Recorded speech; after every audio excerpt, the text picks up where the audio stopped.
ಸುದಿನ ಅಂತ ನಾನು ಹೇಳ್ತೇನೆ. ಈಗಾಗಲೇ ಹೇಳಿದಂಗೆ ಮೀನನ್ನು ಬೆಳೆಸಿರಿ, ಮೀನಿನ ಜೊತೆ ಬೆಳೆಯಿರಿ ಸ್ಲೋಗನ್ ಬಹಳ ಒಳ್ಳೆಯದಿದೆ. ನಾನು 3 ದಿನದಲ್ಲಿ ಒಂದಿಷ್ಟು ವಿಷಯಗಳನ್ನು ನಾನು ಇಲ್ಲಿ ಕಂಡುಕೊಂಡೆ. ಸುಮಾರು 50 ವರ್ಷ ನನಗೆ ಬಹಳಷ್ಟು ಕಾರ್ಯಕ್ರಮಗಳನ್ನು ನಡೆಸ್ತೇನೆ. ನಾನೊಬ್ಬ ಸಾಮಾಜಿಕ ಕಾರ್ಯಕರ್ತ, ಪತ್ರಕರ್ತ, ಜಿಲ್ಲಾ ಮಟ್ಟ ಮತ್ತು ರಾಜ್ಯ ಮಟ್ಟದಲ್ಲಿ ಒಳ್ಳೊಳ್ಳೆಯ ಒಂದಿಷ್ಟು ಸಂಘಟನೆಗಳಲ್ಲಿ ಗುರುತಿಸುವಂಥ ಕೆಲಸವನ್ನು ಕೊಟ್ಟಿದ್ದಾರೆ. ನಾನು ನನಗೆ ಗೊತ್ತಿರುವಾಗ ಬಹಳಷ್ಟು ಕಾರ್ಯಕ್ರಮಗಳನ್ನು ಮಾಡಿದೆ. ಆ ಕಾರ್ಯಗಳು ಹೇಗಿತ್ತು ಹೇಳಿದ್ರೆ, ಆ ಕಾರ್ಯಗಳನ್ನು ಮಾಡ್ಲಿಕ್ಕೆ ಬರುವಂಥ ರಿಸೋರ್ಸ್ ಪರ್ಸನ್ಸ್ಗಳನ್ನ ನಾನು ಕರೆದಾಗ ನಾನು ಅವ್ರನ್ನ ಮಾತಾಡಿಸ್ಬೇಕಾದ್ರೆ ಡಿಸ್ಟೆನ್ಸ್ ಮೇಂಟೈನ್ ಮಾಡೋದು, ನಾನು ಕರೆದಿರುವಂಥ ವ್ಯಕ್ತಿಗಳಾದ್ರು ಸಹ. ಆದರೆ ಇಲ್ಲಿ ನಾನು ನೋಡಿದ್ದು ಡೀನ್ ಅಂದರೆ ಯಾರು, ಅಥವಾ ಸಂಯೋಜಕರು ಯಾರು, ಅಥವಾ ಶಿಬಿರಾರ್ಥಿ ಯಾರು ಅನ್ನೋದು ನಮ್ಮಲ್ಲೇ ಅನುಮಾನ ಶುರುವಾಯಿತು. ನಾನು ಇಲ್ಲಿ ನೋಡ್ತಾ ಇದ್ದೀನಿ, ಮಗನ್ ಸರ್ ಯಾರು ಗೊತ್ತಿಲ್ಲ, ಅಣ್ಣಪ್ಪ ಸರ್ ಯಾರು ಗೊತ್ತಾಗ್ತಿಲ್ಲ, ಸೋಮಶೇಖರ್ ಸರ್ ಯಾರು ಗೊತ್ತಾಗ್ತಿಲ್ಲ, ಡೀನ್ ಸರ್ ಯಾರು ಗೊತ್ತಾಗ್ತಿಲ್ಲ. ಅಂದ್ರೆ ನಾನು ನನ್ನದು ಅನ್ನೋದು ಇಲ್ಲಿ ಯಾರಲ್ಲೂ ಇಲ್ಲ ಅನ್ನೋದನ್ನ ಕಂಡುಕೊಂಡಂತ ಸ್ಥಳ ಇದೆ. ಸೊ ಒಂದು ವಿಶೇಷ ಅಂತ ಹೇಳಿದ್ರೆ, ನನಗೆ ಗೊತ್ತಿರುವ ಹಾಗೆ ಮೀನಿನ ಬೆಳೆ ಒಂದಿನ ಮಳೆ. ಈ ಮೀನಿನ ಬೆಳೆ ಇದೆಯಲ್ಲ, ಒಂದಿನ ಮಳೆ. ನಾವೆಲ್ಲ ಮೀನುಗಾರರು. ನಾನು ಬಹಳಷ್ಟು ಸರಿ ಹೇಳ್ತಿದ್ದೆ, ಮೂಲತಃ ನಾವು ಬೆಸ್ತ ಸಮುದಾಯಕ್ಕೆ ಸಂಬಂಧಪಟ್ಟಂಥದ್ದು. ನನಗೆ ಮೀನಿಗೆ ಗೊತ್ತಿಲ್ಲ, ಬಲೆ ಬೀಸೋದು ಗೊತ್ತಿಲ್ಲ, ಒಣ ಮೀನು ಮಾರೋದು ಗೊತ್ತಿಲ್ಲ, ಮೀನಿನ ಪದ್ಧತಿಗಳು ಹೇಗಿದೆ ಗೊತ್ತಿಲ್ಲ. ಆದ್ರೆ ಮೀನ್ ಬಗ್ಗೆ ಎಲ್ಲೋ ಒಂದ್ ಕಡೆ ಆಸಕ್ತಿ ಇತ್ತು. ನಾನು ಮಾಡ್ಲಿಕ್ಕೆ ಯಾಕಾಗ್ತಿರ್ಲಿಲ್ಲ, ನನ್ನಪ್ಪ ಮೊಟ್ಟೆ ತಿಂತಿರ್ಲಿಲ್ಲ. ನಾನು ಮೀನು ಮಾರೋ ಸಮುದಾಯದಲ್ಲಿತ್ತು, ಆ ತರದ ವ್ಯವಸ್ಥೆಯಲ್ಲಿ ಬಂದಂತು. ಆದ್ರೆ ನನಗೆ ಮೀನುಗಾರರ ಸಮುದಾಯದಲ್ಲಿ ಹುಟ್ಟಿರೋದ್ರಿಂದ ನಮ್ಮ ಸಮುದಾಯದವರು ಮೀನುಗಾರಿಕೆಯನ್ನ ಬಿಟ್ಟು ಬೇರೆ ಕಡೆ ಹೋಗಬಾರ್ದು ಅನ್ನುವಂಥ ಬಹಳಷ್ಟು ಹಂಬಲ ನನ್ನಲ್ಲಿ ಇತ್ತು. ಸೊ ಹಾಗಾಗಿ ಇಡೀ ರಾಜ್ಯಾದ್ಯಂತ, ಎಲ್ಲೋ ಬಳ್ಳಿ ಸಾಗರ ಶಿವಮೊಗ್ಗಕ್ಕೆಲ್ಲ ಸರ್, ಇಡೀ ರಾಜ್ಯಾದ್ಯಂತ ಡಾಕ್ಟರ್ ದೇವಿ ಪ್ರಸಾದ್, ನಮ್ಮ ಟೀಮ್ ಇದೆ ಒಂದು, ರಾಷ್ಟ್ರೀಯ ಮೀನುಗಾರರ ಸಂಘ ಕರ್ನಾಟಕ ಅಂತ.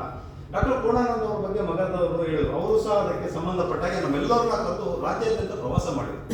ಆ ಸಂದರ್ಭದಲ್ಲಿ ನಾನು ಹೇಳ್ತಿದ್ದೆ, ನಮ್ಮ ಸಮುದಾಯದವರಿಗೆ ಮೀನುಗಾರಿಕೆಯನ್ನು ಮಾಡಿ ಅಂತ. ನಾವು ಹೇಳಿ ಒಂದು 2-3 ತಿಂಗಳ ನಂತರದಲ್ಲಿ 3 ಸಹಕಾರ ಸಂಘಗಳನ್ನ ನಮ್ಮ ಮುದ್ದೇಬೇಡ ಚಂದ್ರಶೇಖರ್ ಅವ್ರ ಮುಂದೆ ಅಲ್ಲಿದ್ದಾರೆ.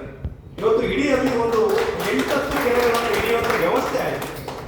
ನಾನು ಮೀನು ಮಾರಲಿಲ್ಲ, ಆದರೆ ಅವರಿಗೆ ಒಂದಿಷ್ಟು ಸಹಕಾರಿಯಾಗಲಿಕ್ಕೆ ಕಾರ್ಯಕ್ರಮವಾಗಿ ನಾನು ನಿಂತ್ಕೊಂಡೆ. ಇವತ್ತನೇ ಈ ಕಾರ್ಯಾಗಾರ ನಡೀಬೇಕಾದ್ರೆ ನನಗೆ ಫಸ್ಟು ಮೀನುಗಾರರ ಟ್ರೈನಿಂಗ್ ನಮ್ಮ ಶಿವಮೊಗ್ಗದಲ್ಲಿ ಆದಾಗ ನಾನು ಬಹಳಷ್ಟು ಜನ ಕಳಿಸಿದ್ದೆ. ಅದರಲ್ಲಿ ನಾನು ಇರಲೇಬೇಕು ಅಂತ ನನ್ನ ಜೊತೆ ಒಂದು 2 ಜನ ಸೇರಿಸ್ಕೊಂಡು ನಾನು ಕೇಳಿದೆ, ಸರ್ ಡೀನ್ ಸರ್, ನನಗೆ ಇಲ್ಲಿ ಒಂದು 50 ಜನನ ಅವಕಾಶ ಕೊಡಿ ಅಂತ. ನನಗೆ ಗೊತ್ತಿಲ್ಲ, ಸಮಯಗಳ ನನಗೆ ಅರಿವೇ ಇಲ್ಲ. ಪಾಪ ಮೇಡಮ್ ಅವ್ರಿಗೆ ಕೇಳಿದ್ದೇನೆ, ಸೋಮಶೇಖರ್ ಸರ್ ಕೇಳಿದ್ದೇನೆ, ವಂದನಾ ಮೇಡಮ್ ಮತ್ತೆ ಮಮತಾ ಮೇಡಮ್ ಅಂತೂ ನನಗೆ ಸಮಯ ಬಿಟ್ಟು ಸಹ ಅವ್ರ ಜೊತೆ ಮಾತಾಡ್ತಾನೆ, ದಯವಿಟ್ಟು ಸಮಯ ಇರಲಿ. ಸೊ ಇದ್ರ ಜೊತೆಗೆ ಒಂದು ವಿಷಯ ಇದೆ, ನನಗೆ ಗೊತ್ತಿರೋದನ್ನ ಬರ್ತಿದ್ದೀನಿ. ಅದು ಕವಿತೆ ಅನ್ಕೊಳ್ಳಿ, ಕವನ ಅನ್ಕೊಳ್ಳಿ, ಹನಿಕವನ ಅನ್ಕೊಳ್ಳಿ, ಗೊತ್ತಿಲ್ಲ. ಸಮುದ್ರದ ಆಗಿದೆಯೇ ಮೀನುಗಾರಿಕೆಯ ಮಹಾವಿದ್ಯಾಲಯ, ಸಮುದ್ರದ ಆಗಿದೆಯೇ ಮೀನುಗಾರಿಕೆಯ ಮಹಾವಿದ್ಯಾಲಯ, ಮೀನು ಸಾಗಾಣಿಕೆ ಬಗ್ಗೆ ನಡೆಯುತ್ತೆ 3 ದಿನದ ಕಾರ್ಯಾಗಾರ. ಸಮುದ್ರದಲ್ಲಿ ಸಿಗುವ ಮುತ್ತು ರತ್ನಗಳಂತೆ ಸಿಕ್ಕಿತು ಹಲವಾರು ವಿಷಯಾನುಸಾರ.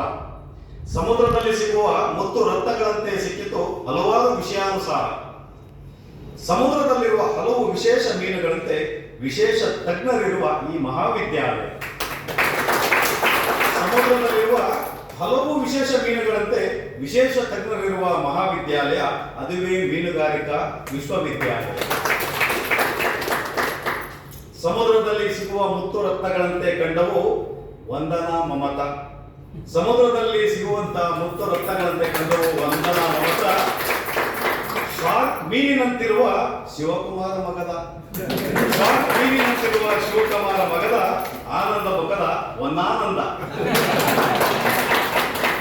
ಒಲೆ ಬೀಸಿದಷ್ಟು ಕಡಲಲ್ಲಿ ಸಿಗುವ ಹಲವು ಜಾತಿಯ ಮೀನಿನಂತೆ ಅನುಭವದ ಸಾರವನ್ನು ಬಿಚ್ಚಿಟ್ಟ ಅಂಬಿಗರ ಆಂಜನೇಯ ಸರ್, ರಾಕೇಶಕ್ಕೆ ಅಮೋಘ ಮಂಜುಳೇಶ ಪೈ, ಎಸ್.ಎನ್. ಶಿವಪ್ರಕಾಶ್, ಹೀಗೆ ಹಲವಾರು ಶಕ್ತಿಯ ವ್ಯಕ್ತಿಗಳು. ಇವೆಲ್ಲರೂ ಒಂದೆಡೆ ಬಲೆ ಬೀಸಿ ಸೇರಿಸಿದ್ದೆ ಡಾಕ್ಟರ್ ಸೋಮಶೇಖರ್.